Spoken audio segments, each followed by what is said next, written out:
your guide to the truth. TheNewAmericanMedia.com. Broadcasting to you live from the Milky Way Galaxy, the solar system, planet Earth, North America, the United States of America, California, Los Angeles to be specific. Hello everybody and welcome to another episode of Agree to Disagree.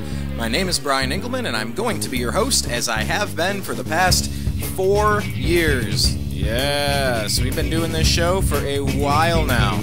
Coming up in April, like the end of April and May, 2011 was the birthday of the New American Media.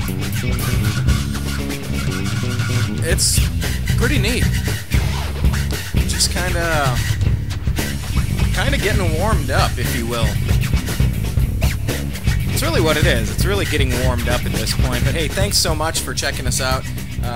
If you haven't been to our homepage, you need to do that. Let's start with that. Go to thenewamericanmedia.com. On the right-hand side is TNAM Radio. That's where you click play to listen live. On the right-hand side is also our Facebook feed and our Twitter feed. On Facebook, you can do a search for The New American Media with spaces in between and like the page. And then underneath that would be Twitter. We're at American_media_. That's American_media_. So make sure you go ahead and connect with us over there. Subscribe, youtube.com/The New American Media. Join our 450,000 some other video views and leave some comments and check out our backlog. A lot of good interviews over the past couple of years. Please go check them out. So, today, man, there's a lot going on in the news. Jade Helm 13. Planes are being intentionally crashed into mountainsides. Amanda Knox is out. Harry Reid is not running for office again. The DEA is having crazy sex parties with prostitutes and organized crime. Monsanto has a paid shill say, hey, that stuff's safe. You can drink a cup of it and it won't hurt you. Oh, we have a cup back here. Would you drink it? Yeah, I'll drink it. Well, no, I'm not gonna drink it. I'm not stupid. Whoa, you gotta hear this. And you really gotta, it's coming up into April. It's already spring. Make sure you plant yourself a garden this year. Make sure you're composting your food and you're trying to grow as organic and clean as possible. It's very important. It's your health. You only get one shot at this. Don't screw it up. So you gotta check out and hear what the Monsanto rep had to say. But I'll tell you what, we want to bring in somebody that we connected with over at Solutions Institute. Isa Hodge. Beautiful. You hear that? You hear the everything get scrickety and scrackety? Are those words, scrickety and scrackety? Probably not. Get a little funky when I mentioned his name, Isa Hodge. Oh, thank you, NSA. We can continue. He's a Muslim American issues activist fighting for the rights of all Americans and the preservation of the Constitution. Other than that, I want to bring him in and let you hear in his words where he's coming from. And we're going to kind of cover the things in the news. It's been a busy news week. Hello. Isa, this is Brian. You are live on Agree to Disagree. How you doing, sir? I'm doing good. How are you? I'm living the dream. Thank you very much. That's all we can do. Absolutely, man. Welcome to the show. First time. I just had mentioned that we had kind of ran across you. We had connected with you at Solutions Institute, and I kind of began reading your bio, but I don't like doing that. It's nice to set people up, but in another way, it's kind of nice to let them hear it, them explain themselves in their own words. So, Isa Hodge, I am pronouncing that correctly, right? That is correct. That's right. Because when I first saw it, I'm like, oh, who's Isa Hodge? No, it's Isa, right, Isa, right. Isa. I said, well, it's not spelled like Isa. It's like, it's Isa. Okay, fine, I think it's Isa. So, all right, we got your name right. So, we're hitting 1,000 now. We're 1 for 1. I like that batting average as baseball is about to start. Tell us a little bit about how you got connected with Solutions Institute.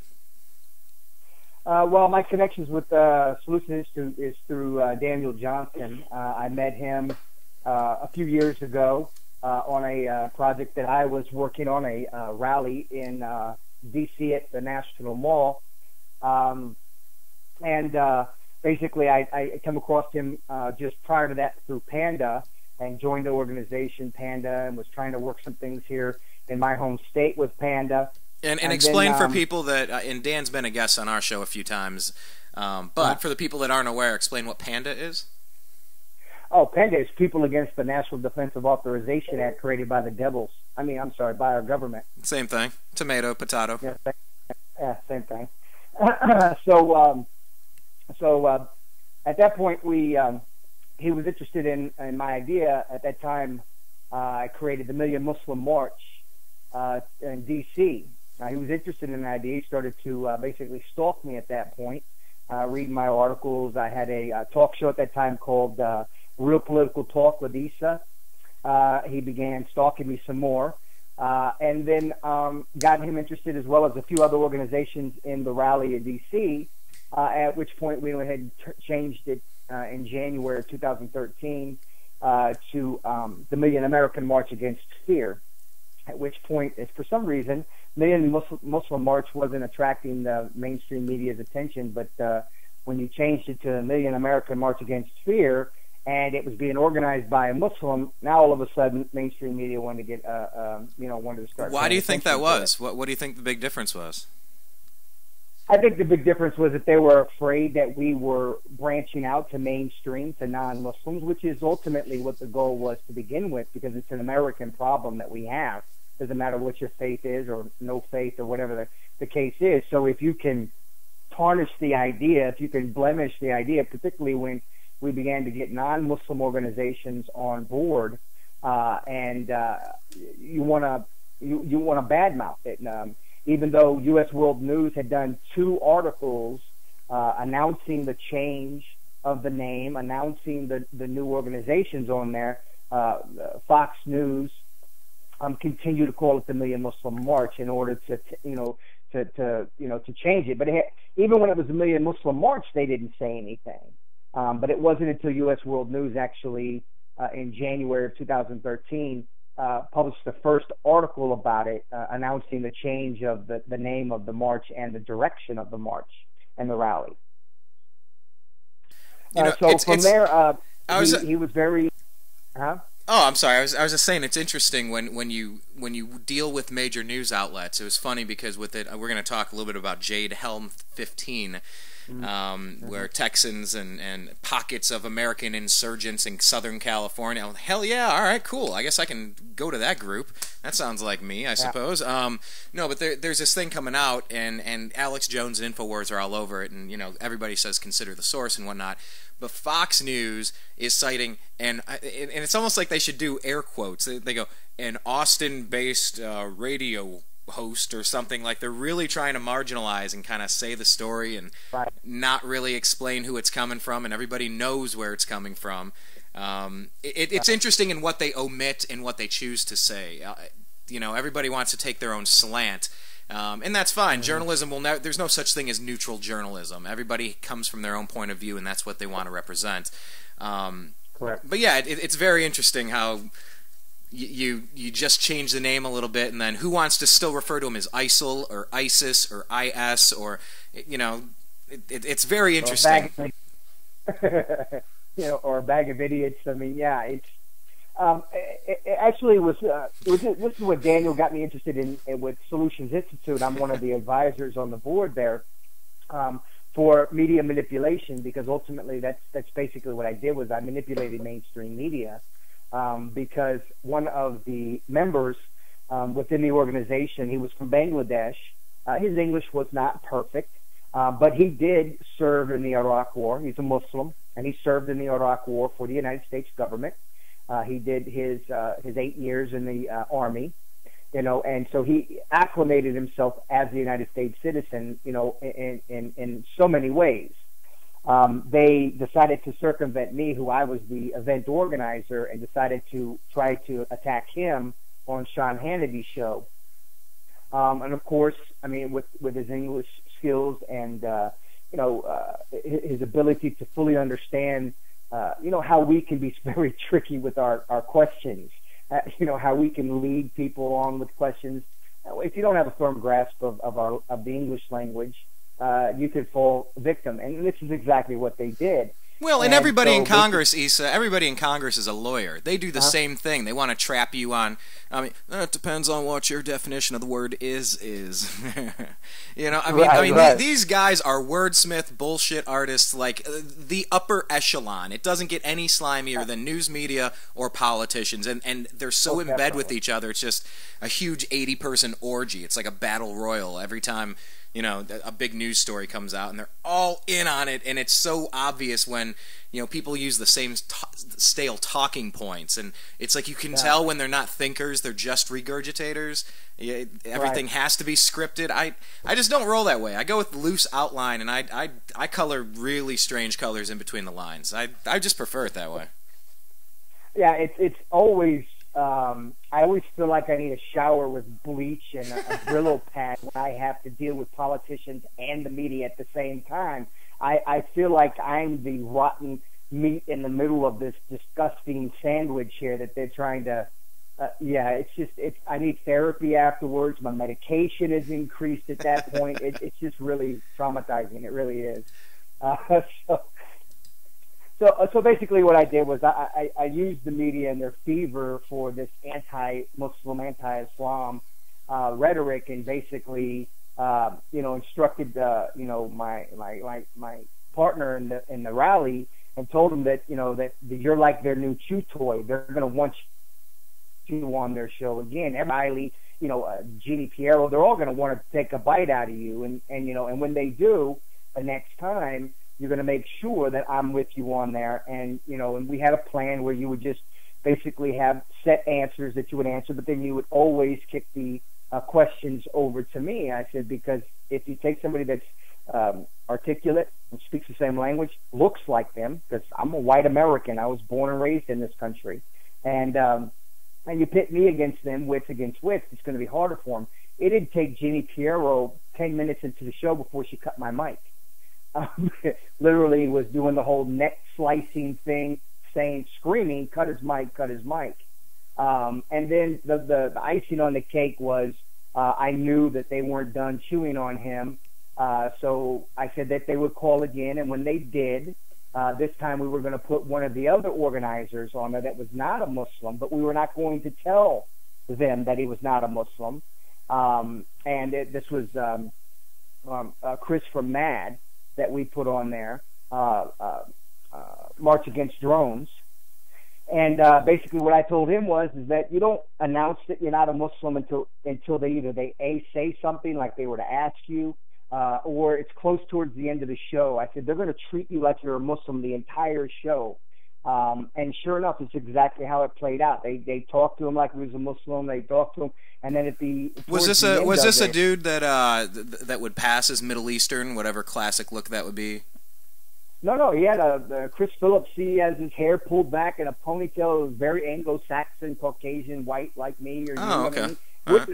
He wouldn't have passed for Middle Eastern at all, not in the slightest. But towards the end of the show, they asked him a question: if Hamas wanted to come over and join the rally, would we allow it? And he basically said, if they come in peace and they're not trying to kill anybody, sure, they can join. And Sean Hannity and them started jumping on him, talking about how he was a horrible Muslim, and and that you're a problem. And he just said, I'm not a Muslim, I'm a Christian. And Sean Hannity's jaw just dropped. I mean, it was like dead silence. It was crickets. It was beautiful, actually. And we were able to, in that incident, with a combination of the other 3 shows as well as the 5,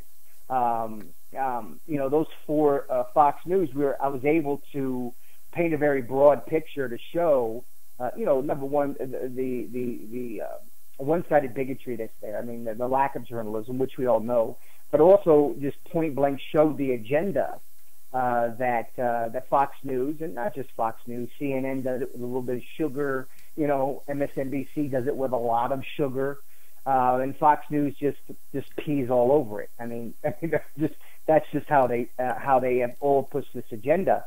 And Daniel Johnson was astounded, just absolutely shocked at how I was able to do that.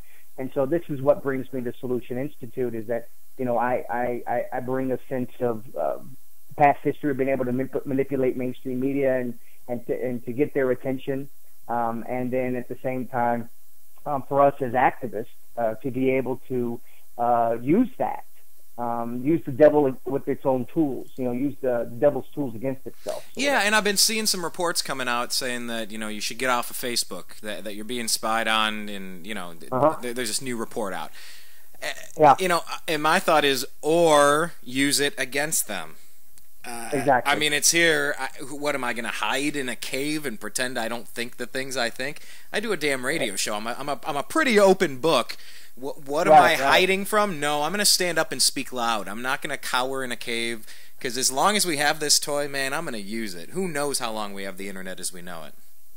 Well, not just the internet, but just being able to have a conversation like this, where we don't have cameras on our TV that records everything we say, and next thing you know, right in the middle of a conversation you're having with your spouse about how you hate taxes, and you've got Gestapo IRS knocking on your door, or hey, you're anti-war, and Uncle Sam's at your door. I mean, we're not too far away from this. We're really not, and people are so fearful of things that statistically are just not there, and I'm mainly referring to Muslim terrorists. I mean, statistically, it's just not there. But people, our government media has done such a good job. We're going to be talking about ISIS, or we're going to be talking about Iran. You can't talk about ISIS without Iran. So we're going to be talking a little bit about both of that later on, I assume. Yeah, absolutely. And I'm interested to get your take. I mean, I was brought up as a Christian in the Midwest, and I've been living out in California for 10 years, so I'm very, fiscally conservative, socially libertarian, and pro-capitalist, whatever that means. But I'm an American, but not only that, I'm a dude. I'm a human being as far as I can tell. Right. I'm some entity experiencing Earth in this meat suit. I don't know if I have an avatar somewhere else, and this is really the dream. I have no idea, man. We're all just guessing. Jesus, Muhammad, everything we want to think about, we're doing the best we can. We're kind of guessing. Right. We're putting it in faith. We're making it up, and I just don't want people killing over it. I'm obviously coming from that Christian perspective, and most of my life it's like, oh, Israel good, and then you see a lot of these stories, and like, okay, what is really going on? How do we negotiate a ceasefire? How can we just get people to stop killing? And it's some groups seem like there's nothing you can do to fix that, and that's the crux of this. But this thing is here. I just posted on our Facebook page. I was scrolling through trying to find this article, and here's a little graphic. It's a meme, and it shows like the side view of your truck mirror, and it says it's a lot of dust in the background. You can see the car, and then in the background there's a tank, and it says the New World Order is closer than it appears. And it really is time for all of us to kind of just figure out where the bullshit is and start moving past it. I pulled up this article here from The Guardian. It says, leave Facebook if you don't want to be spied on, warns EU. European Commission admits safe harbor framework cannot ensure privacy of EU citizens' data when sent to the U.S. by American internet firms. I'll just leave it at that. But they're basically saying, get off of Facebook. And people call it spook book or CIA book or... But also, couldn't that also be, more trolling? Because you look at us as activists. I also have a radio show that I've been going. Tell us about your radio show, your website. Give us all of that info, and then we'll get into all these news stories. Does that work for you? That's fine. My show is called A Muslim and a Catholic Wake Up in America. I'm on JRev Radio. I'll be on Liberty. I take Liberty with my coffee radio as well. And Blog Talk Radio also. It's simulcasted on 3 networks as of right now. And basically the show is myself, the Muslim, of course, and then my co-host is the Catholic. He's a good friend of mine for many, many years. And we take politics and we make it funny, but educating at the same time. We poke fun at politicians, and we poke fun at ignorant people in religion, whether it's ISIS or some Catholic priest who likes to dabble in the nightlife with little boys or whatever the case may be. But we talk about the news, but and we talk about politics. We avoid Tom Cruise and the actors and the singers and all that because I mean, let's face it, Americans get enough of that already. They don't need us talking about that too. So. I try to walk a fine line because I do a sports show called The Unhappy Hour because I'm an Indians, Cavs, and Browns fan. I'm so sorry to hear that. Yeah, man, it's been a long existence. 0 titles in my entire life, times 3 teams. That's tough to do. As Mike Polk says, it is statistically more unlikely that you can be this consistently bad than for you to occasionally accidentally be good. And that really sums it up. It is something historic that Cleveland is witnessing. Hopefully LeBron can bring home a title.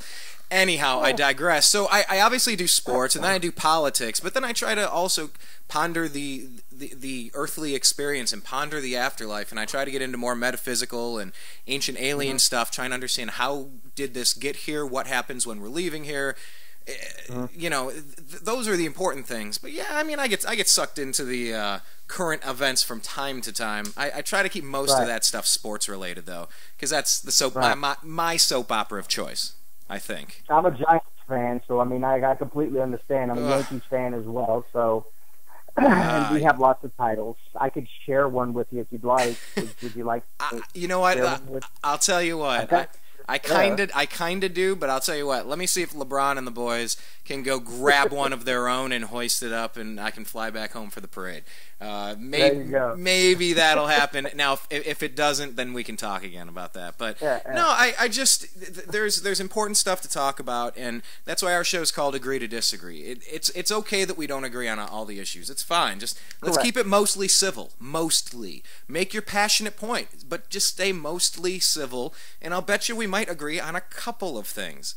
You know, that's how people should be navigating this planet, and for some reason we don't like doing it that way. That's too easy. People want to avoid it at work, but when they do get into conversations, they get so heated and passionate they can't really keep track of staying kind of civil. Do you encounter that? I encounter it all the time, whether it's with my patients, whether it's with I talk politics with my patients. I don't just talk health with them. I talk, especially with the pediatrician, with the kids. I'm like, hey, look, I'm trying to do what I can do here, but here pretty soon you need to pick up the mantle. This is stop allowing them to make you entitled and stop making them feel like you're an individual when really it's a collective issue that we have. But I run across it all the time, whether it's at work or through the political activism. The problem is that people want to be right so often, and when they can't, especially when they meet people that they cannot actually counter, inevitably they always go to emotion. Time and time again, for me as a Muslim, I'm a libertarian. I don't agree with homosexuality, but I'm not going to tell another man or woman what they can and cannot do in the privacy of their own home. Okay, I don't agree with it for me because of my faith, but that doesn't mean that I have to browbeat somebody else, or literally take them 13 floors up and tie their hands behind their back and throw them off a building. Exactly. There's a big difference between not being down with what other people are up to and burning people alive, beheading people, torturing people, throwing them, lock them up, throw away the key. There's a huge difference. That's why I think libertarianism is the only way forward. This left and right crap, it's a one-party system. They've taken both extremes and they convince you they're the only two games in town, and it's got to change. Well, they're following the Roman Empire. I mean, if you look at the final fall of the Roman Empire, they basically had a two-caste system. And basically all they did was give circus and bread to keep the masses, in control. But they had spread themselves so thin across so much land that they couldn't afford it, and the corruption was so deep within the center of Rome that they failed. I mean, they were easy pickings for other nations. And this is where we find ourselves, you're talking about Jade Helm 15, for example. Yeah. We've got China with their massive $80 billion worth of gold stockpile, and that's just a guess. But we know that the BRICS program is out there, that Russia and China, Germany, the wealthiest nation in the EU. There are several nations on board with the decline of the American dollar as the world currency. And as China gets, richer and they hoard more gold, they're going to have the buying power to make any nation do as they wish. And what happens to us at that point? We become a third world overnight. Or it could be Mad Max kind of style. Everything. Have you ever studied EMPs? You're talking about electromagnetic pulse? Yeah. Yeah. I know of them. Yeah, I mean, I've seen a few things like the TV show Jericho, or read the book. What is it? What the hell? One second after. Actually, man, I can't remember the name of that damn book. Anyway, yeah, I see so many ways that everything we woke up with this morning could be totally different tomorrow. We could have a world that we could never go back to if the technology was kept away or if we were attacked. From within or from without. Yeah. Well, name an empire that's fallen that's ever come back.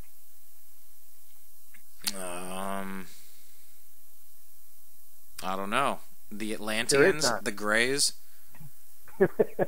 the Archons, those who have never left. I don't know. We're not. There isn't an empire. Yeah. That has ever fallen that's ever come back. Okay, I mean there hasn't. And in all reality, our empire is the shortest. It would be the shortest in the history of empires. God, how disappointing! That's a record you don't want to have. Like, yeah, we screwed this up way quicker than all you guys before us. Not only did we not learn from history and we're doomed to repeat it, we tried to beat a new record for massive stupidity. I just wanted to live such a selfish and reckless 55 years that I wanted to torch and burn everything in the generations coming after me. Like, that's who we've run up against.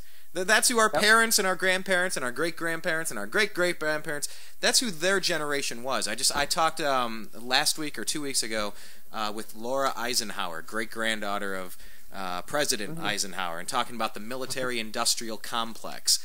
He warned everybody in a classic speech about the military-industrial complex, and here we are. You got Jade 15, Jade Helm 15. I have a story here. I kind of want to explain what this is because I like the direction we're taking this. Very apocalyptic, very quick. Because I really think it is time to pay attention and pay a little bit more attention than yesterday. Try to wake up someone else in your life, your inner circle of friends, neighbors, family, what have you. I have this in front of me here. It says, a key component of the controversial Jade Helm military exercise, set to take part in 9 U.S. states this summer, will involve soldiers operating undetected amongst civilian populations to see if they can infiltrate without being noticed. The realistic military training exercise, which will involve the Green Berets, Navy SEALs, and the 82nd Airborne Division, is set to take place July 15 through September 15, but has prompted concerns after Texas and Utah were labeled hostile territory in documents related to the exercise. A Houston Chronicle report reveals that the soldiers will attempt to blend in with the local population in an effort to test the effectiveness of infiltration techniques. Residents will be advised to report suspicious activity during the exercise. Quote, they're going to set up cells of people and test how well they're able to move around without getting too noticed in the community, said Ray Boyd, chief deputy with the Victoria County Sheriff's Office. Quote, they're testing their abilities to basically blend in with the local environment and not stand out and blow their cover, end quote. By directly involving unwitting members of the local population, this aspect of the drill contradicts the Army's assertion that the public can expect nothing much different from their day-to-day activities, since much of the exercise will be conducted in remote areas. So, what are you to make of something like this, without jumping to the conclusion that the end of the world begins July 15th? I don't think that's exactly what people are saying, but that this is part of a desensitization campaign, that it's further blurring the lines of posse comitatus with the military and the local police, and that we're not supposed to have a standing army the way that we do on our own soil. How do you take apart a story like this?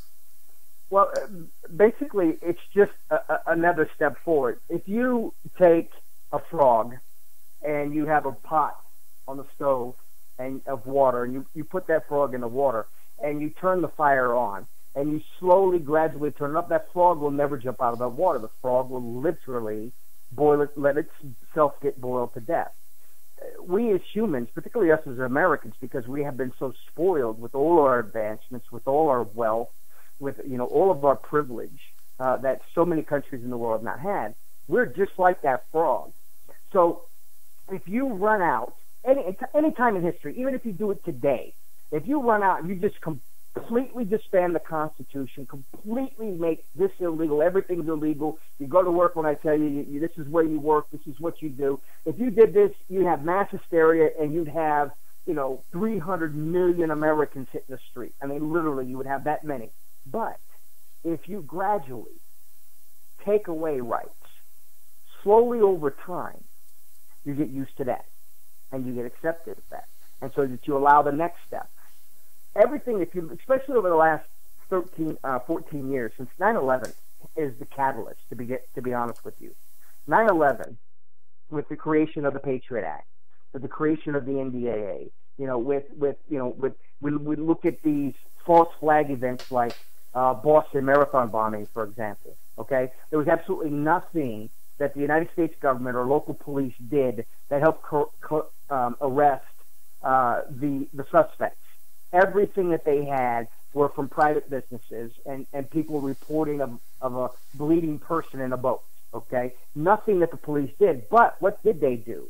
They got to go to the town of Watertown with the military, with fully automatic rifles, forcefully pull people from their homes, and search their homes without a warrant, without one person in the town of Watertown raising their hand in objection. They say, excuse me, I already told you there's nobody here. You need a warrant to come in here. Plus the violation of no use of military on government soil during war or peace, on American soil during war or peace time. I mean, they violated so many rights, but yet nobody raised a fit. Nobody said anything about it. You and I did, but we weren't. That wasn't our city.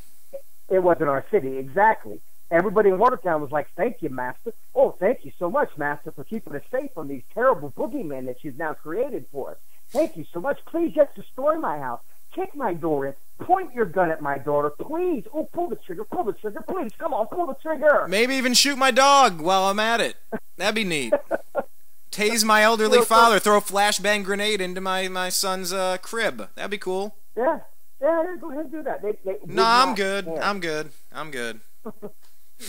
I'll pass on that. So when you do these things and you sign bills like the new martial law was signed in secrecy, the NDAA was signed in secrecy. I mean the Trans-Pacific Partnership is being signed, organized and signed in secrecy. We start looking at the things that they do in secret, and then we look at the steady trickle of the decline of the Constitution and the civil rights of America. And then you don't see mass people hitting the streets. And so when you take Helm, for example, this is just a testing ground. This is just another test for them to see if there's any pushback by the citizens. And if there's any pushback from the citizens, they'll lay off. And they'll wait and bide their time and pass some more laws in secret, and then they'll try something else. Everything is trial and error because the thing that we as citizens forget, we're the majority. We don't care how much weapons they have. We don't care how many guns they have. We don't care how many police officers they militarize. We don't care how many people they have in the military. We still outnumber them significantly. That is a threat. That is a threat to what they're attempting to do. And that's why anytime you hear people talking about the United Nations or you have Blackwater, you're like, oh, well, blah, blah, blah, blah, blah, trying to find a way to justify it. It's like, dude, these are like the Hessians coming over in the Revolutionary War. They're fighting for the highest bidder, and these things are coming to our shores, and we're doing this in other countries. Guys, can we wake the hell up and not be cool with this? Unfortunately, I see it going one of two ways. I see positivity. I mean, I'm an optimist, but I'm also a realist. So it's kind of an internal struggle, to say the least. Okay, yeah, I hear you. I see an awakening of people. There are people within my own life that I've affected that were so blind to think that I was their enemy and my faith was the enemy. And it's like, look, you don't have to like my faith. I don't care. I'm not going to lose any sleep if you don't like my faith. All right? But have you ever directly had anything done to you by a Muslim? No. All right. Have you ever had directly anything done to you by the police or the government? Yes, I have. Oh, we have something in common. So why don't we cross the bridge of you not liking my faith after we get rid of the ones that are picking our pockets and using us as cannon fodder? How about we just try that? And it's amazing to me how many people, just with that kind of logic, it's like, you don't like me, that's fine. But if we got a common enemy, the enemy of my enemy can be your friend until that enemy is gone, and then we can talk about whatever your issues are with me and my faith. Yeah, and as long as somebody's faith isn't telling them to kill, you know, like, then I can kind of be cool with that, you know. And it's just, you look up and you look at, why is the post office getting armed to the teeth? Why is Social Security Administration, the Office of the Aging? You go down this whole list, and it's like, I'll tell you what.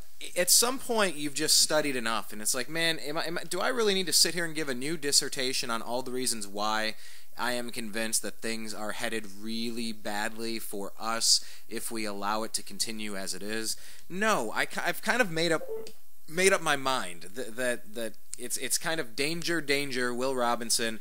Sound the alarms. We're going down. That's an interesting segue here, because we got to talk about this Germanwings flight that crashed. What are your thoughts on this? I was checking this out here from naturalnews.com. It's saying the Germanwings air catastrophe is now widely being reported as a murder-suicide, based on the audio evidence that paints the picture of a co-pilot locking everyone else out of the flight deck while he calmly flew the plane into a collision course with a mountain. Okay, here we go. The reported behavior of Andrea Lubitz is eerily similar to SSRI drug-induced school shooters who carried out mass murders in the United States. See the detailed list below.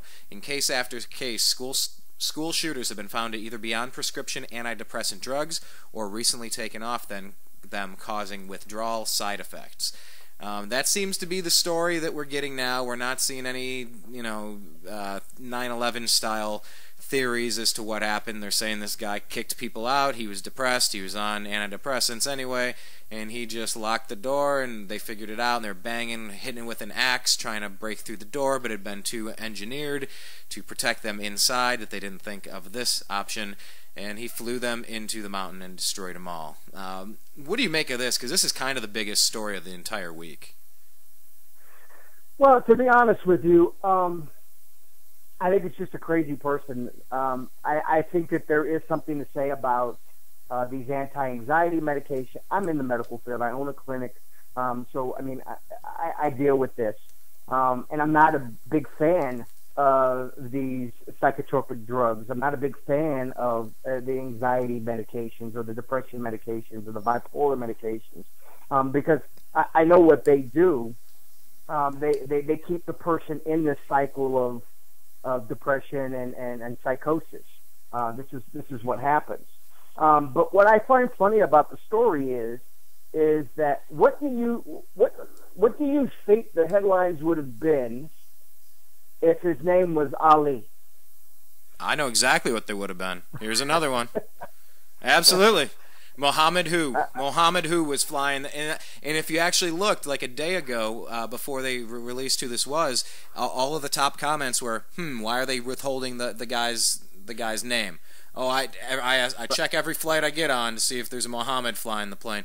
And those were the top comments. I forget what damn site it was, but yeah, that was a year ago. If that was the headline, that's exactly what people would have said. Well, I mean, it's no different than, you did hear about, this was this week. I have one for you that coincides with what we're talking in, so I'm not distracting you here, which we tend to do a lot. But that's all good. Richard White, the 63-year-old former Army serviceman, who had long been retired, and a devout Jehovah's Witness, decided that he wanted to go up in an airport and started to attack TSA agents. Did I see that one? That was... It caught that on like a cell phone camera or something? Yeah, he was carrying a duffel bag, and it held like 6 homemade explosives, a machete, a poison spray, and he walked right into an airport and immediately began to attack TSA security guards. He sprayed 2 of the officers, and he grabbed his machete, chased another one. This just happened on I think it was like the 23rd, actually, is when this happened of this month. But the thing is, within 2 hours, the police had the investigation wrapped up, chalked it up to he had mental issues. They had a mental history. Okay, and so this is the hypocrisy. His name, this guy had done this, and his name was Akbar or Hussein or Yusuf or any Arab name you can think of. This would have been all over mainstream media, but instead, I'm getting it from alternative media sources. Like the Daily Beast, for example, is where I got this from. All right, which is where I first found this. When you have an attack in Oslo, Norway, where a guy who writes a 1,500-page manifesto calling on the Fourth Christian Crusade to stop the Muslimization of the world by any means necessary, even weapons of mass destruction, and he decides to go on an island and kill 93 Muslims, children for that, dressed in a police uniform, but yet he's called crazy. Well, I mean, to be honest with you, anybody, whether you burn somebody alive like ISIS or cut their heads off, or you go on an island and shoot 93 children, or you fly a plane into a mountain or a skyscraper, you're all crazy. Crazy is crazy. All of them are nuts. But only if you happen to be of a particular religion and or race are you considered this special kind of crazy, which is terrorist, which is, of course, we know, thanks to the NDAA, a war. It's a war. It's an act of war. So, in the NDAA, of course, Section 1021 and 1022 declaring that the United States is a battlefield, and that we can be unlawfully, illegally detained without charge, without trial, indefinitely, just basically erased. That's how severe the NDAA is, and this is something. That's right. This is something that is in the infrastructure that could be used for some reason at some point. I mean, we have Bowe Bergdahl, a traitor, being traded for 5 people in the Taliban, captured on the battlefield because they just gotta close Gitmo at all costs, and we're doing this for 3 people that have already reached back out to the fighting troops in ISIS or ISIL or Al-Qaeda, however, whoever's with Boko Haram. Doesn't even matter whichever group, people picking up arms and shooting people. I mean, I'm not doing that here. I'm just saying that's not me in the group. Right. Oh, no. I mean, it's just none of it makes any sense across the board. It's all a bunch of nonsense. We can't even keep this straight. I don't even think we know who we've triple-crossed because we've double-crossed because we already quadruple-crossed. This foreign policy is just a complete nightmare. Well, I mean, it is. I mean, and it's like this. If you could imagine somebody coming to our country, just coming to your house. Let's say, Brian, I come over to your house, and I'm going to assume you have some guns, but I come with more guns, okay? And I come with more people, and I say, I like your house, Brian. You're getting out of my house. You won't get out of my house? That's okay. Well, I'll destroy it because the land is really what I want, so I drop bombs on you. Your family's in the house and all that. You survive. Now, are you going to be a friend to me? Are you going to like me after that point? I just killed your entire family. All because I wanted the land, or I wanted something in your house, or I wanted the house, whatever the case may be. But you're not going to be a friend to me. So how is it that they're a terrorist when they're upset? I've been overseas. Last year I was in Tunisia, for example, which is an Islamic country in northern Africa. And I was there for a few months, a couple of months, both times I was over there. And I did some interviews while I was over there, and I talked with old, young, Muslims who were traditional that you would typically see in your nightly news, and then others looked like they would just be strolling on the beach somewhere, walking on a nice day with cleavage and arms showing and everything like that. Now, I'll watch this interview now. Now, yes, where can I see this? I got you interested now, don't I? Yes, I am now awake. Yes, tell me more about this Tunis. No, okay. I'll direct you to the YouTube video of it then. So So anyways, and universally, across the board, what I got was that they loved America. They loved our freedoms. They want to dress like us. They want to sing like us. They want to talk like us. They want to be us as far as the citizens are concerned. They absolutely, positively, unequivocally hate our foreign policy. So what's the way out of this? What is the way out of this? What will it take? Does Israel have to be executed, every one of them, like Hitler? Is that the linchpin in the Middle East? Is that the until Israel is executed, this will never calm down? I can't make sense of it. I literally can't make. What do you mean? But since World, what do you mean? Since World War, Israel? Well, it's just since World War II and carving out territories and the Golan Heights, and then I mean, you go down that line and it's an open air prison. Okay, so how do we fix this? Can we, and some groups, Hezbollah, no, death to Israel, and then Iran wants a nuclear bomb, and then it just keeps going and going and going and going. Well, there's a simple solution for us to stop. Like for me personally, I think that Israel is a rogue state. I mean, many people have said. I mean, you've got, I'm drawing a blank on it, Albert Einstein, who was the first person that was asked to be the president of Israel, and he denied. He denounced and said, "I would never be that. Israel doesn't exist." Albert Einstein refused to be the first president of Israel, because he said that the Jews weren't supposed to have their own state. All right. Well, now we're 40 to 50 some odd years later, they got one. Okay, fine.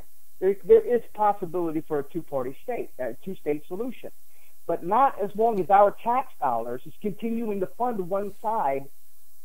Hey, you know what? Other. At this, okay, good. I'm glad we had that last part, because I'll tell you what. It seems like we're funding and arming everybody. We want. I'll tell you what. Like that whole Benghazi thing stunk from day one about running guns and arms and weapons through, Libya and Turkey and Syria and proxy wars with China and Russia, and it's like, holy shit, guys! Like, I don't know. We did the same thing in World War II, buddy. We did the same thing in World War II. What do you think Chase Morgan got their riches from? How they became so wealthy was they funded both sides of the English Channel. That's how they got their wealth. Beautiful, huh? Like that's got to be a chest puffing out kind of moment. Like, look at all the good I've done for the world. Yeah. Isn't this swell? What we've done. We bombed democracy into you. No, I think there's a simple solution for Israel. There actually is a simple solution that would cause a lot of these proxy wars. What we did in Libya was unconscionable. What we did in Libya was illegal, it was unconstitutional. I don't see how Obama is still in office, to be honest with you. How he's not brought up on charges. Hey, you know what? You came to the right the right radio show. I've done shows about him. I did a good one with John B. Wells about is it time to impeach the president. I'm surprised Bush got through, and even more so now. I just think it's gotten the scrutiny has gotten so much brighter with social media in the past 6 years of Obama. Bush got away with a lot of crap. I posted something the other day on Facebook that man, am I glad I grew up in a time when cell phone cameras weren't everywhere. And wow, did I get a lot of feedback. And, it's a different time now in 2015. You just can't make up the stuff and expect it to get brushed aside. This digital footprint of Bowe Bergdahl, he served with honor and distinction. No, he deserted the troops and joined a group who put him in a cage for half a decade. And then we trade 5 bad guys for him. No, that's good, Obama. Then please negotiate an Iran deal. But don't tell Congress or don't tell anyone. Just do your thing. Like, I don't trust this guy to play poker, and I don't trust. Actually, here's a question. I wrote this down. I wanted to ask you about it. Would you say that President Obama is either incompetent or playing for the other team? He's not incompetent. He is just another cog in the wheel, to be honest with you. At first, I was bamboozled by his promises. I was overjoyed that there was somebody who was not white, who had not come from a long line of politicians, who didn't come from money, that was going to be president. Somebody I thought that, you know, was like myself, that came from poverty and pulled his bootstraps on, got his education, and did the things he needed to do. But in a very, very quick amount of time, I mean, 3 months, I began to see that he's nothing but another pawn. No different than Bush or Clinton or Bush Daddy or Reagan. I mean, the list goes on and on and on. I think the last real president we ever had, in my personal opinion, is John F. Kennedy, and we see what happened to him. Yeah, okay? he didn't last very long. Yeah, it was pretty much Eisenhower to Kennedy, and we saw how that happened. Eisenhower just scared as hell. One of my favorite presidents, actually. Eisenhower scared as hell on his farewell address, like, "Hey, beware of the military-industrial complex," almost like expecting a red dot to show up on his shoulder and his temple as he was saying exactly. it. You know? Yeah, exactly. So I think that what Obama is that he is just a figurehead. He's just a black face to show the country and the world, look at us, look how progressive we are, look how advanced we are, just like Hillary will be as well. And that's right, I didn't say it wrong. Her name is Hillary. I do not call her by her given name, because she is a female Hitler. I'm sorry. So here. I mean, what a nightmare that would be. I'm not voting Bush. I'm not voting Clinton. I think our entire country would do very well to remember that. No more Clinton. No more Bush. Yeah, we've had enough. We've had too many Clintons and a Bush, and we've had too many Bushes covering Clintons. I mean, their connection goes all the way to the Whitewater scandals in Arkansas, with the Iran-Contra scandals with Daddy Bush and Clinton in some little small town in Arkansas, where they were shipping, you know, illegal guns to the Contras, and they were shipping cocaine back. This is what flooded our streets with crack cocaine and things of this nature. There's video, there's evidence. I mean, there's all kinds of evidence. Yet Clinton still became president. So did Bush, and so did Bush's son. You know, who was actually enjoying the cocaine his daddy was bringing in. A little too much, actually. Pulling a Johnny Manziel. Exactly. You know, so, I mean, my thing with Obama is that I thought, to be honest with you, my biggest hope with him was that, yeah, he wasn't Muslim, which is fine. It doesn't bother me, okay? I don't care what a person's faith is. But he was Muslim, and he was raised around Muslims. So he understood that the events of 9/11 and everything that they're, you know, pushing in the media about Muslims, he knew that that wasn't true. So we had a leader that could help to gear us away from this very scary cycle of violence that I see our country going through, which is nothing but a distraction tactic from the elite, from the oligarchy, from the minority who want to, you know, strip us of our wealth and move on to the next country to do the same thing to whatever superpower rises next. Yeah, George Soros set his sights on us a while ago. He's done this before. Yeah. You know, these people have no conscience. They have no soul. They don't give a damn about you, to paraphrase George Carlin. And this is the direction we're headed. And it's a bizarre place that we're at. But, hey, let me tell you, the other place that we're at is we're starting to run out of time here. And I wanted to just, how about I do this? How about I kind of give you the crux of a story and then give me your feedback to it? I have about 6 or 7 stories here. What's that? I said I'll try to make it quick. I'll try to make my answers quick. Okay. Did you follow this Amanda Knox killing at all? I gotta say, I kind of didn't. I did not, actually. Well, then the news is Italy's highest court acquitted Amanda Knox of killing her roommate.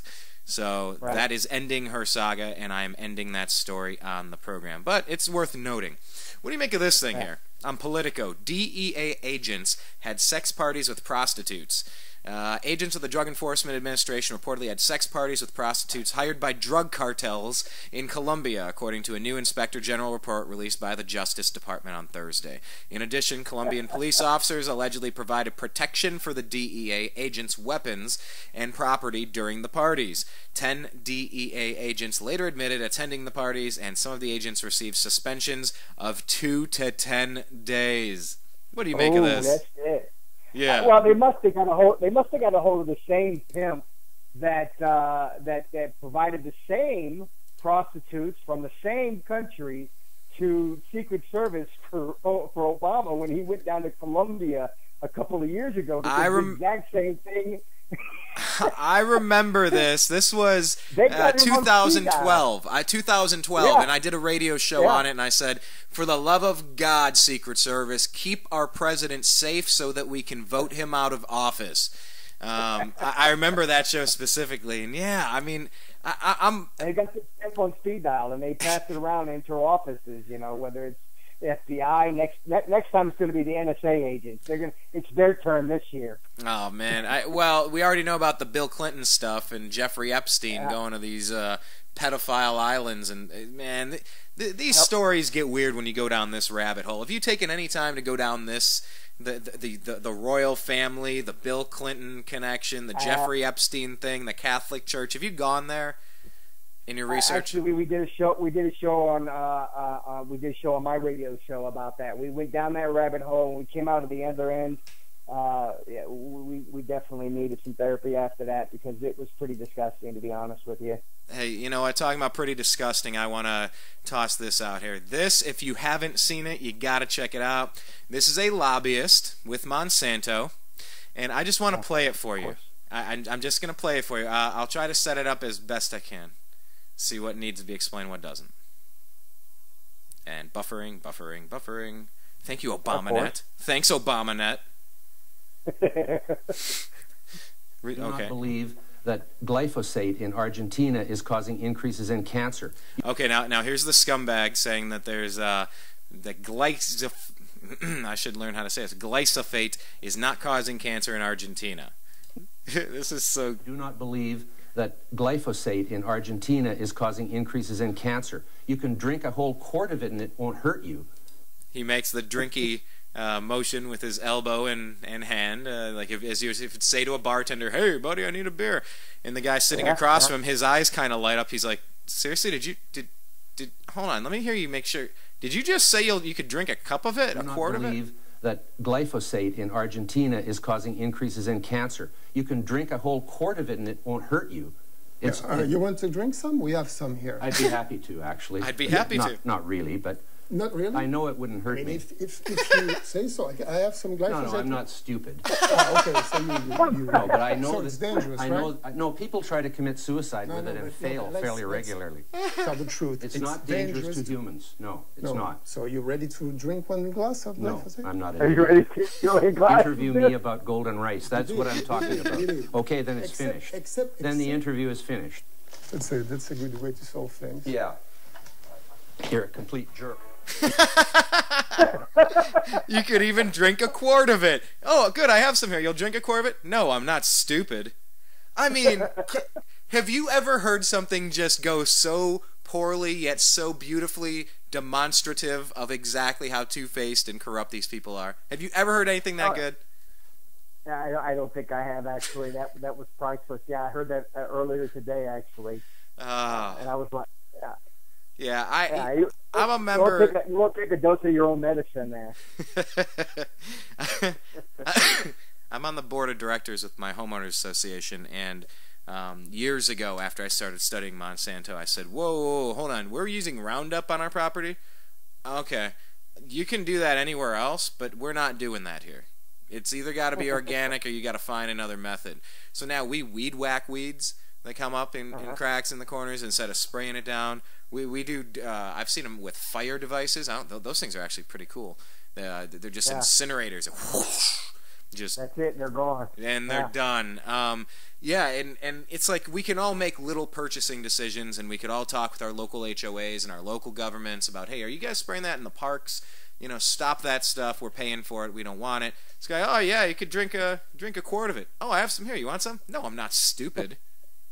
I mean, it's unbelievable stuff. I had to get to it. And I guess, okay, yeah, we already said, oh, here's another murder charge. I hate this one. No murder charge in case of a baby cut from a woman answering a Craigslist ad. I'm not sure if you guys saw this, but a former nurse's aide will not face murder charges for allegedly cutting and removing an unborn baby from the mother's womb, Boulder County, Colorado. Prosecutor Stanley Garrett said Thursday. The mother, Michelle Wilkins, answered a Craigslist ad for baby clothing on March 18th. When she arrived at the purported seller's home in Longmont, she was attacked, beaten, cut open, and her fetus was removed. The baby did not survive. Did you happen to catch this story at all? I mean, this is horrible, but this is the news. They killed this baby, but they're not charging her with murder, and now we're into this abortion debate because we've so devalued what life is. Is she a police officer? Because I really can't see anybody but a cop, or maybe, you know, Dick Cheney on a hunting accident, you know, getting away with murder like that. Cheney's hunting accident. Oh! I almost forgot that one. This is a story. This is actually a good story. Because that one stinks. I hate reading it. I hate hearing it. I don't know. Which is why I'm probably just going to move on from it. But Harry Reid is set to retire. Talk about a monster who got... See, now, for those of you atheists out there, you say there's not a God. What do you call this? Is that not a miracle? This is amazing. I actually went out... You know, for all the injustices, like this former nurse's aide not... you know, facing murder charges for cutting a child out of a womb. So terrible. I mean, imagine if that was your daughter, your girlfriend, or your someone in your family, or your neighbor. I mean, could you imagine? That's just so gruesome. But yeah, on the flip side of that horrible news, Harry Reid is to retire from Senate in 2016. He's here with these glasses. Now, I went out to the Bundy Ranch last year because I saw a crazy video online of police, you know, throwing a pregnant woman to the ground and tasing some guy and releasing attack dogs on him, and then come to find out they had helicopters. They were shooting all the cattle in the skull just as they went over them for shooting practice, having fun and laughing about it. Snipers up on the mountain ranges, and all of the stories there were pointing to Harry Reid and some corrupt Chinese solar deal gone wrong, and they wanted the Bundys' land. Now, well, his son, Harry Reid's son, it was promised the CEO with that company. And it didn't work out quite how they were thinking it would, huh?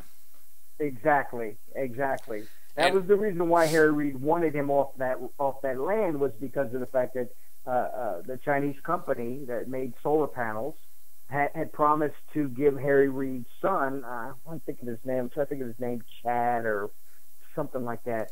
Chad Reid or Charles Reid. I can't remember his name off the top of my head, sorry. But had promised that he would be the CEO of the president of the company over here on the American side. That's Rory, R-O-R-Y, Rory. Rory, that was it. Thank you very much. Rory Reid! Yep. Yeah, so, I mean... yeah, and the deal fell through. And Harry Reid recently came out with a big, disgusting black eye because obviously he had an accident on his... running machine on his treadmill or something was the story. Do you think Harry Reid crossed the wrong person and was persuaded to leave office? I mean, it seemed like a very big message. Like, he got his ass whooped. I have no way to, you know, I cannot report that as a fact. I'm telling you, my spidey senses are tingling. My gut instinct. Hey, he's living in Vegas. You know, there's a lot of bodies out there in those deserts. People that never showed back up. And to play ball over there, you got to cross some people. And that Bundy Ranch thing was a nightmare last year. I mean, we almost went into full-on battle, American versus American. Yeah. It was nuts. The only person I could see that would actually go to that length would be Sheldon. And Sheldon is right out there. And they're all in bed together in one disgusting orgy. That's right. Yep. That would be the only one that I would see to go that length.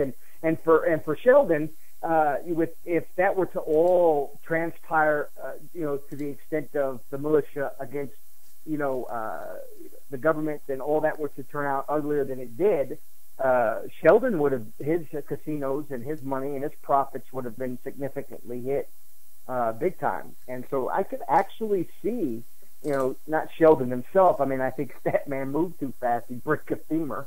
But I think that he could have very well paid somebody, to rough him up and kind of give him the message that this is the way it's going to be. And but don't feel bad for him, people. All right.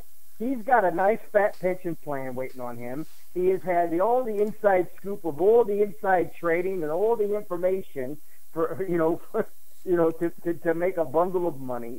Don't anytime a guy like this is gone, that's a good thing. Yeah, anyone with that many decades of corruption. It's a good thing for us. but now Arizona has a crossroads to, you mean Nevada? Nevada. Nevada. I'm sorry, Nevada. They have a crossroads to pass here. Who are they going to put in its place? Is it going to be another Republican? I mean, this guy was the top. He was the top Democrat for a while. This guy. Yeah. Well, there's no difference. I mean, that's why I call them Republicans. There's no difference between a Republican and a Democrat. They're all the same thing. What does Jesse Ventura say? Democrats and Republicans. Republicans. That's right. The Crips and the Bloods. Yeah. That's right. So I mean, but is Nevada going to learn their lesson and realize that with the Democrats? I mean, there's nobody that they can trust there. I mean, look what Harry Reid did. I mean, that was everything he did there is exactly what they say Republicans do. When it came to the whole Bunny Ranch situation.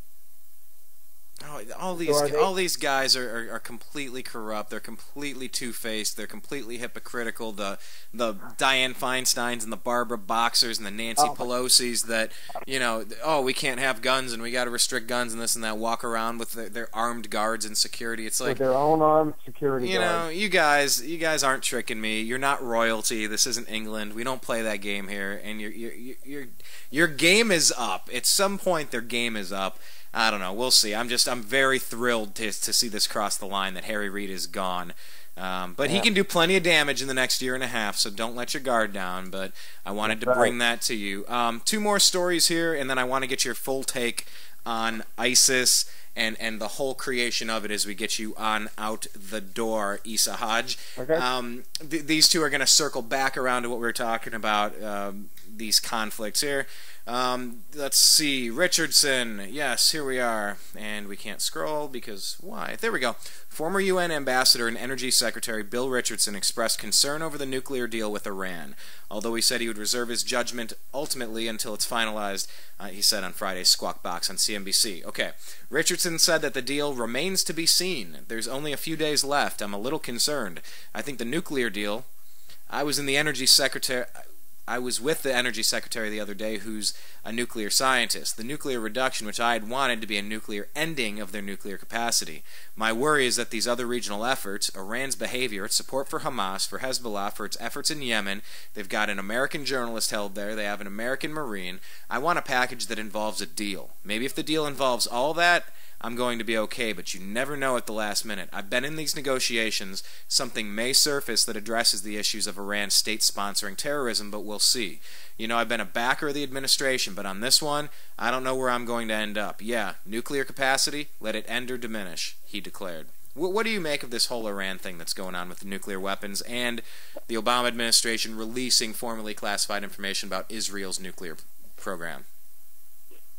Well, I mean, my thoughts go in many directions here, so I'm going to try to organize it because quite often what I just heard there actually kind of makes me a little angry, actually. First thing I'm going to say is this. How many countries has Iran invaded? They were fighting Iraq for, what, like 15 years? And we were stirring that up for sure. Yeah, most definitely. And how many countries have they bombed? I don't know the number to that. You would say 0? Yeah, there's none. Yeah, I mean there's none. How many countries have they invaded? I mean, we look at the sheer threat. Our understanding of what a threat they are is based on what Israel is telling us. Okay, I mean we look at Uncle Bibi here, Netanyahu. Uncle Bibi in 2002 swore up and down to the Congress that if we invaded Iraq, that everything would normalize, everything would be good in Iraq, that we had to get these weapons of mass destruction. We go in there, no weapons of mass destruction, and Iraq is 1,000 times worse today than it ever was prior to that. Iraq under Saddam would have been just such a nice thing if you could think, well, would you rather have that or complete chaos for a decade and a half? I don't like the guy, but he's running a good prison over there. He's running a good thing. They have a lot of outdoor time, and they're not too bad, all things considered. Well, we didn't have to go to bomb shelters because Iraq was shooting bombs at us. Okay, I mean, what happens in other countries if we kept our nose out of it? then it would resolve itself one way or the other. The people would earn their own freedom by rising up against their oppressor, or they would stay oppressed. But, you know, when we start to think that we can fit our democracy into everybody else's culture and religion and ideologies and governments, this is where problems happen. So if we fast forward to 2010, Uncle BB was at it again. He was right over here to the Congress, and I mean, literally verbatim said the same garbage about Iran. And again in 2012. And then here just as recently, he was in front of Congress again. And I got this. Did you ever get a chance, Brian, to actually look at any of those speeches from 2012 and 2010 and now when he was talking about Iran, about, you know, with his little cartoon character of a bomb? And I remember watching that. Yeah, I watched some of that. It was very grave. It was very dire. Yes, it was. You know, it was like, because within weeks they'll have a nuclear weapon. Well, the funny thing is that you know, Iran has followed all of the UN sanctions, all of the investigations. Every time the Nuclear Council for the UN wants to come in and inspect, they've passed every inspection for the last 15 years with no issues, nothing. There has been nuclear scientists over there, and that even as early as the end of last year, said that they are 15 years away from just being able to weaponize plutonium or uranium, let alone an additional 5 to 8 years to be able to have a rocket, intercontinental rocket that could even reach the United States, for that matter, okay? So we're talking about 20 years before they can have anything that will ever come over here. The only issue and the only reason why we're ever involved in that is because we give $4.3 billion a year to Israel. Every single year. That's an unconditional, no strings attached. We're not going to ask you what you do with that money. We're not even going to dictate to you what you do with that money. But this is military money that we're going to give you every single year. And oh, by the way, you've got a $1 billion slush fund that at any time with a simple writing of a note, you, in an emergency, can have access to that extra $1 billion that we will replenish every time you take from it. All right? So you have somebody that's in the Middle East that wants to be the superpower like America is on this side of the world. Well, Israel wants to be the superpower in the Middle East, and we're funding that. The only obstacle that they've had have been countries like Iraq, Iran, Syria, Afghanistan. Of course, not Saudi or Qatar or any of these Gulf states, because, I mean, they're basically in the same bed, and they're the worst countries in the world. Saudi Arabia, for the love of God. I mean, just seeing what they're always up to, and we're always backing them. Don't say that. Come on now. What are you trying to do? You trying to get black bag? Don't say that. You're talking about America's allies. What's wrong with you? And that's our 52nd state then, right? Our 52nd state is Saudi Arabia? That's our 52nd state. You know? How many did Barack Obama go to? 57, he said when he was running the first time? 57, yeah. Something like that. No, I mean, you know, it gets confusing. The problem is this, is you have to have a boogeyman. And the thing is that there's a lot of ties into this. If you look at what Wesley Clark said, I mean, he has come out in a book, he's come out publicly, he's flat out said that he was called to the Joint Chiefs of Staff where he was given a letter and a memo. And in this memo, it had a 5-year plan, 7-world tour that America was going to be doing. I mean, they were doing a big concert in the Middle East for 7 countries in 5 years, and that they were going to bring democracy, the new rock song, the rock sound of the century, and they're going to bring to 7 countries in 5 years. Now, of course, it's taken 14 years, but you had. Let me pause there for a second. I think this might be what you're talking about. I saw Secretary Rumsfeld and Deputy Secretary Wolfowitz. I went downstairs just to say hello to some of the people on the joint staff who had used to work for me, and one of the generals called me and he said, "Sir, you got to come in. You got to come in and talk to me a second." I said, "Well, you're too busy." He said, "No." He says, "We've made the decision. We're going to war with Iraq." This was on or about the 20th of September. I said, "We're going to war with Iraq. Why?" He said, "I don't know." He said, "I guess they don't know what else to do." So I said, "Well, did they find some information connecting Saddam to Al-Qaeda?" He said, No. He says, "There's nothing new that way. They just made the decision to go to war with Iraq." He said, "I guess it's like we don't know what to do about terrorists, but we've got a good military and we can take down governments." And he said, "I guess if the only tool you have is a hammer, every problem has to look like a nail." So I came back to see him a few weeks later, And by that time, we were bombing in Afghanistan. I said, are we still going to war with Iraq? And he said, oh, it's worse than that. He said, he reached over on his desk, he picked up a piece of paper, he said, I just got this down from upstairs, meaning the Secretary of Defense's office today, and he said, this is a memo that describes how we're going to take out 7 countries in 5 years, starting with Iraq and then Syria, Lebanon, Libya, Somalia, Sudan, and finishing off Iran. I mean, whoa. The truth is about the Middle East is, had there been no oil there, it would be like Africa. Nobody is threatening to intervene in Africa. The problem is the opposite. We keep asking for people to intervene and stop it. And there's no question that the presence of petroleum throughout the region has sparked great power involvement. Whether that was the specific motivation for the coup or not, I can't tell you, but there was definitely, there's always been this attitude that somehow we could intervene and use force in the region. I agree with a lot of that. However, now we're all over Northern Africa as well. So, I mean, that's pretty stunning. But they need flyover, they need military bases, they need, they need all those things in order for them to be able. Iran is not going to be a pushover, neither is Syria, as it's actually showing out.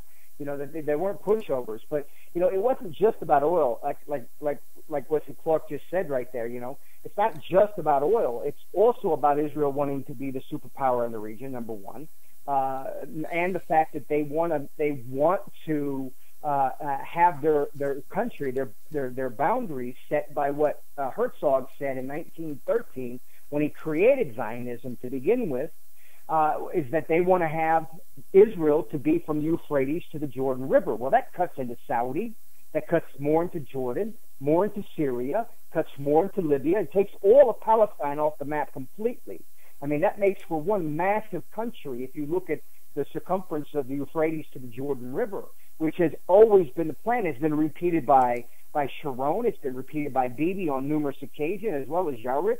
I mean, there are just throughout the years of the last 50, 60 years, it has been repeated over and over and over again. Israel will be from the Euphrates to the Jordan River.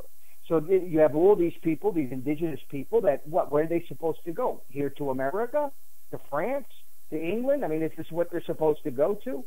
You're just going to take their land. So it's also about one last third thing I want to mention. It's about because there's two of the things. One is oil that helps OPEC, that helps. Mobile. It helps all the other oil companies and natural resource companies get rich. It helps Israel become a superpower, number two. But number three, also, if you look at the countries that we have conquered, they had no Rothschild banks, none in their countries. Now look at Libya. Oh, that's all just a coincidence. That's a coincidence. Oh, yeah, that's right. I'm sorry. I've got a hat and I'm a conspiracy theorist. Where Libya had, basically had the richest per capita citizenry of the world, but now they've got loans and Rothschild banks and all that stuff, and so does Afghanistan, so does Iraq, and as soon as they're done with Syria, that'll be one of the first things they do will be the Rothschild bank. Be one of the first things that they do. So you've got these three factors: one, to control the country's money; two, to control their resources. And the third one, which is, of course, Israel, and they want to be the superpower in the Middle East. So, therefore, they're going to control the governments. And so this is what it's all about. With Iran, it's the same thing. What you have to weaken, and you can actually, if you Google one of my radio shows from 4 years ago, we talked about Iran, and I said that Syria was going to be next. And I said that Syria was the back door to Iran. Because it's only militarily, it's the only thing that makes sense. You have to weaken Syria in order to weaken Iran's only way of making money from its oil through Syria to China and Russia. You take that away, you take away the money from Iran. That means they're completely cut off. They have no way of being able to make money off of their oil. So you just starve them out. So this Iran deal, I think it's all puff and smoke. I have this feeling that somehow, some way, there's going to be something that's found in Iran that proves that they were doing this, that, or the other, even though we've got 15 years of UN inspections 100% squeaky clean, but mysteriously they're going to find something, or there's going to be some explosion from a dirty bomb, or something's going to cause the deal to break down, or it could be just the fact that Obama's term runs out and Hillary gets in there, and of course we know how far her butthead shoved up Benjamin Netanyahu's backside, that it won't matter at that point. They won't need to do a false flag event or anything like that, because Hillary's just going to sign the checks just so that we can go into Iran anyways. It's incredible when we talk about foreign policy. This was a great moment. If you haven't caught it, we got to play it here. Journalists, I'll just let it play, and hopefully it speaks for itself. Last night went on the air. Oh, here, I'll tell you at least who's going on. State Department spokesperson Jen Psaki talking about U.S. foreign policy in a group of journalists in this press briefing. I hope it speaks for itself, because it's pretty hilarious. President Maduro last night went on the air and said that they'd arrested multiple people who were allegedly behind a coup that was backed by the United States. What is your response? These latest accusations, like all previous such accusations, are ludicrous. As a matter of long-standing policy, the United States does not support political transitions by non-constitutional means. Political transitions must be democratic, constitutional. Hold on, it gets better. It gets better. Hold on. Such accusations are ludicrous.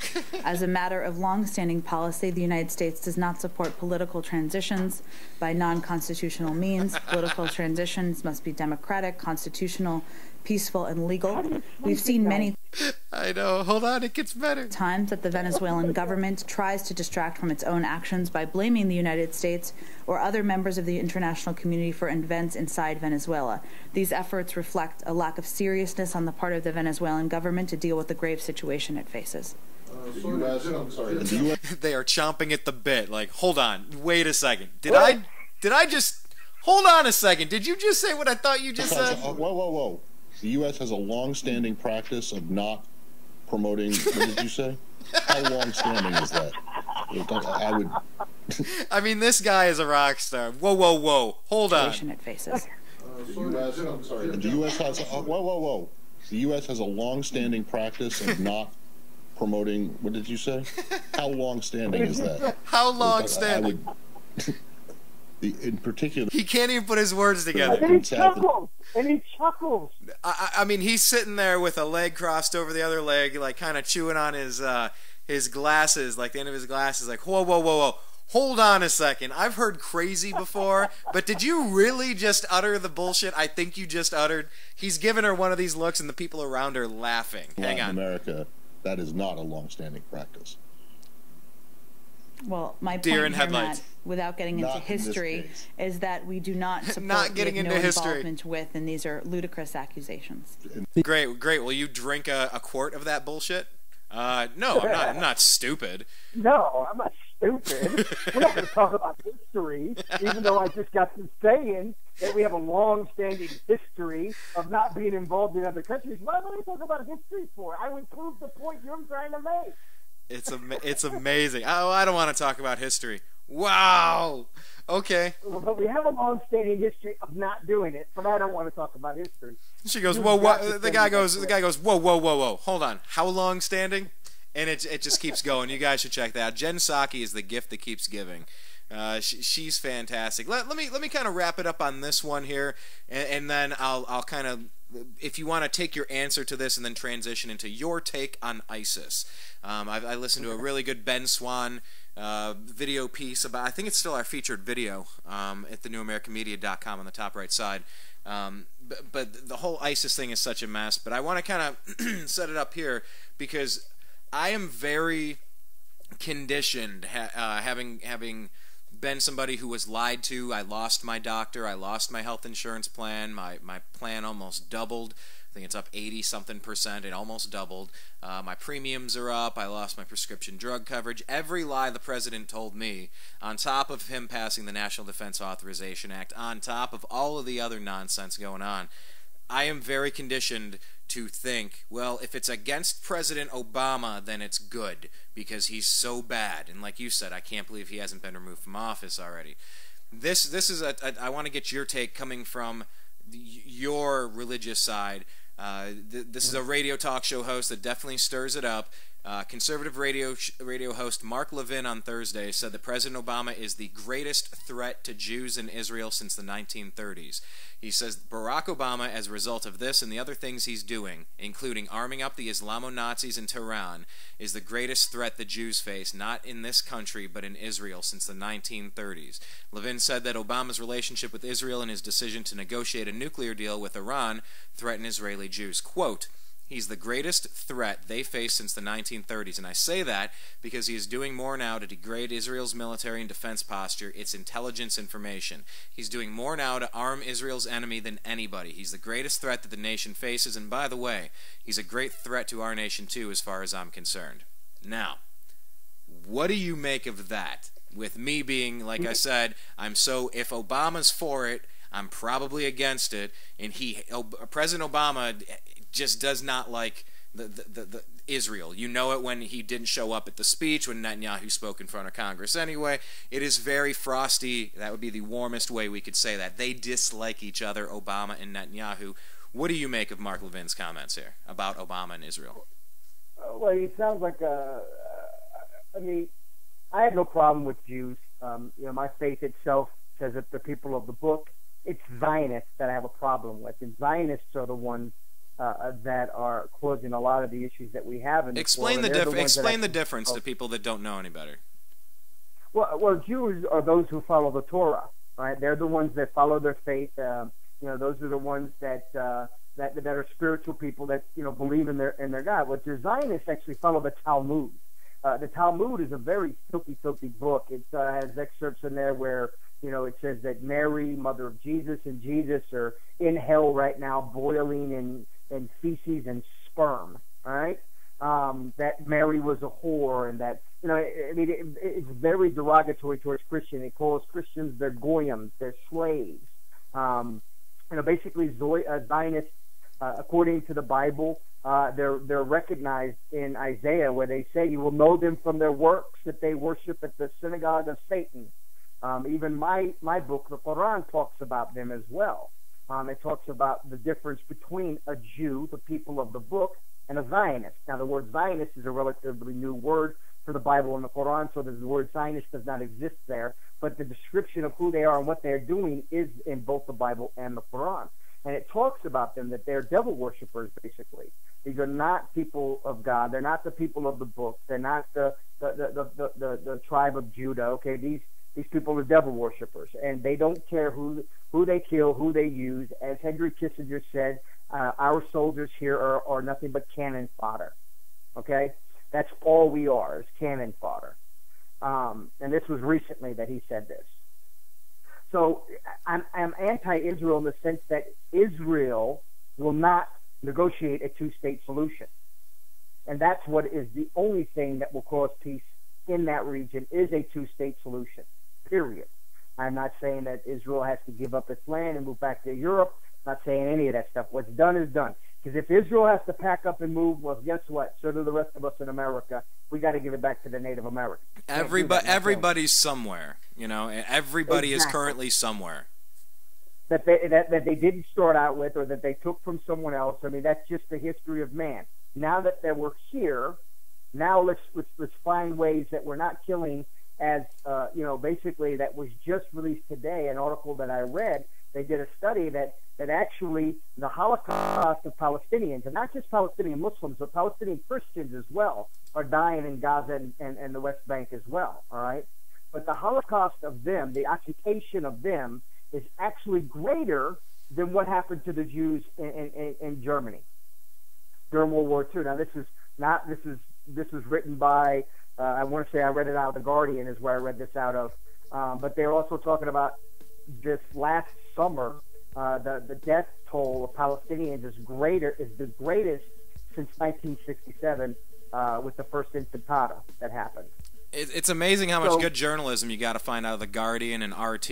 Very anti-American, very quick to criticize American policies. We're getting good stories from the Snowden stuff and the Russia Today stuff with Crimea and Ukraine, and it's a tangled web that we weave. But there's lies within them too, especially with the RT. As much as I like the RT, for me personally, I don't know what you do, Brian, but I like the source check. When I read stories, I don't care if it's from anti-media, I don't care if it's from mintpress.com. I don't care if it's what alternative news source it is. Even if it's something I already agree with, I still fact check to make sure that what I'm reading is true. And if I can get 3, 4, 5 other news sources that can collaborate the basics of the information, then that means it's the truth, because I'm not in Palestine. I don't know how many people died in Palestine. I only know not because of mainstream media, but because of, is sourcing the facts through 3, 4, 5 different news agencies. So no, and that's the truth. That's all we have in this new media, this new American media, as it were. All we have is our reputation, and when we start putting garbage stories out there, people are going to notice that, and they're going to stop taking us seriously. Like it's fine to put a hilarious or introspective or funny kind of post out there, and that's fine. That does its purpose. But when there's really bold, brash claims made without anything to back it up, you instantly look at that and go, well, I'm not trusting that site again. It doesn't take long, and if you're in this business like you and I are, you know who has generally sourced their stuff. I might not like Alex Jones' delivery method and the way that some of the conclusions he jumps to. Sometimes. You know what? But he does his damn research, and he cites his articles with 50 different links throughout every single thing he puts out. And he admits freely that his parent company is owned by a Zionist. He openly admits it. He openly admits that. But more to the point about Obama, this is the thing.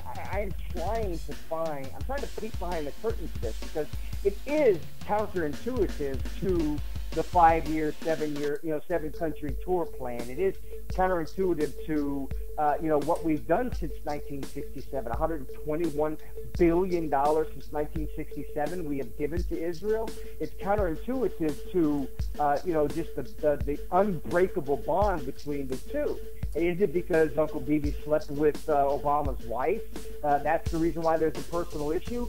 Could it be because they're trying to set us up in order to prepare us for another Republican in the White House? So we're just going to take this anti-Israeli stance towards the end of my career? But I'll tell you what it's not. What it's not is he is not a Muslim. The man is not a Muslim.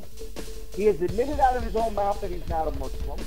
That's enough for any Muslim that's a Muslim, because you can't say that. If you're a Muslim, you're a Muslim. If you're not, you say you're not, then you're not.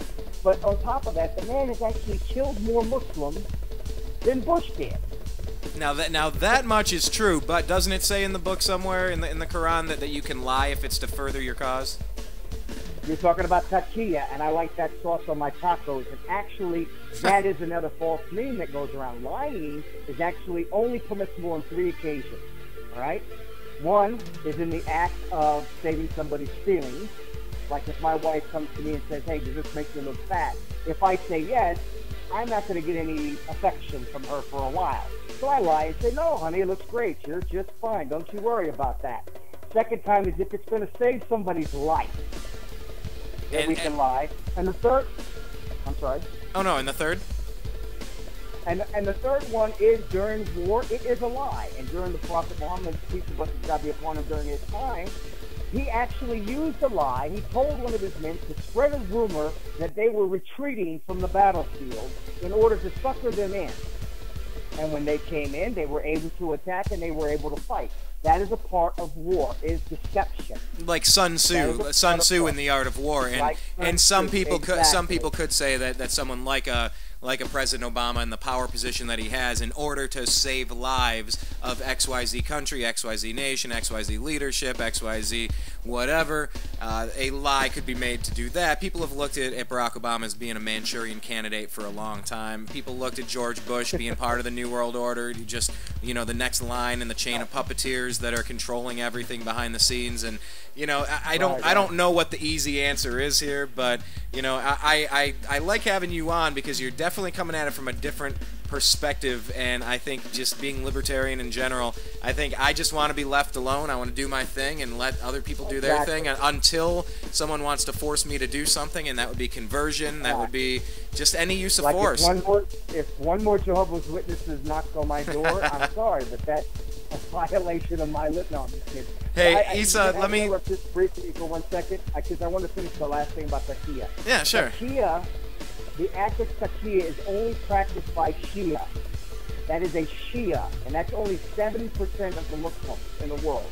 There's 1.6, 1.7 billion of it. Only 70% of them are Shia, and that act of Takia is practiced, preached, and taught by them, not by the majority, which is Sunni. So I just want to get that fact out there. Hey, it's a very, you know, you could ask 100 people, and there's very few that are going to understand the distinctions. You know, what percent are going to go America? How many people are going to say, death to Israel? You know, how many people are going to, it's like, if some people are pre-programmed to have their, like, knee-jerk reaction, very few people take the time to know the difference, and it's something I could study a very long time and only get up to a moderate amount of general information on. But hey, you know, over here at the New American Media, we say seeking truth, challenging dogma, and having fun. Join the mostly civil conversation over here. So, Isa, thank you for joining us on today's program. You know, it's nice meeting all you guys at Solutions Institute. We're bringing quite a few of you guys over here. Bobby Rodrigo and Alex Freeman, and we're gonna be having some more people from the group jump on over and just talk about the stuff in the news. So really quick, give out your website and where people can stay connected with you until the next time you're on the show. That's right. You can find me on Facebook at Wake Up America, M-E-R-I-C-A.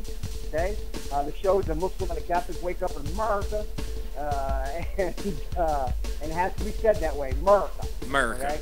And America, that's right, America. Don't put the in front of it. America. And you can also go to our website, Muslim and Catholic Wake Up America.com. Excellent, right? Isa. Thank you so much. On Twitter and Facebook, you over there too? I'm sorry. On Twitter and Facebook, you're on Twitter. Yeah, on Twitter you'll find me at Isa Hodge, ISAHAJJ. That's where you'll find me at Twitter. I'm relatively new, so please come and join me and teach me how I can learn to say things in 180 characters or less. Yeah, 140 characters, it gets real tight, but hey. Well, to be continued, man. Thanks for joining us. We're going to take a pause right here, and we'll be back bringing Rob Troutman. We're going to talk about the Major League Baseball season that is upon us. It is one of my favorite times of the year.